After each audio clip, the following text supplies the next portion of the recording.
సాంప్రదాయ సంస్కృతులను కాపాడుతున్నాం.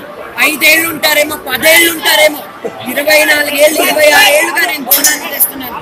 ఎప్పుడు కూడా ఈ విధంగా గతంలో ఒకసారి ఇలా జరిగింది. నేను చాలా మనసు బాధపడుతున్నాను. అసలు ఇన్నేళ్లలో ఎప్పుడు కూడా నేను ఇంత అవమానం చెందలేదు. నన్ను ఎక్కడ పడితే అక్కడ పెట్టి తోసేశారు. బోనాలు తెస్తుంటే బోనం ఎత్తుకున్నారని కూడా చూడకుండా నన్ను ఇక్కడ పెట్టుకొని ఇలా నెట్టేశారు పోలీసు వాళ్ళు. ఇదా మీరు తెచ్చుకున్న తెలంగాణ? సిగ్గు లేదా మీకు? Shame on the government. Telangana మనం తెచ్చుకుంది బంగారు తెలంగాణ అని బంగారు బోనాలు చేస్తున్నారు. మీరు ఎంపీలు ఎమ్మెల్యేలు రావడానికి అమ్మవారిని పెట్టింది. అలా చెప్తే మేము రాము టెంపుల్ కి. మా ఇంట్లో కూడా దేవుడు ఉంటాడు, మేము దేవుడు పూజ చేసుకుంటాం. కానీ ఇదేంటండి దౌర్జన్యంగా ఇంతమంది? ఒక్కసారి చూడండి, 10-15 కిలోల బరువులు మోస్తూ వాళ్ళకి ఎన్ని గంటలు ఆగాలండి బోనాలు ఎత్తుకొని. This is too much. ఇది చాలా అన్యాయం.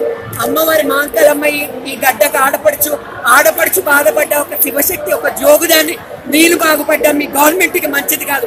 Shame on you government. And government ఖచ్చితంగా పడిపోతుంది.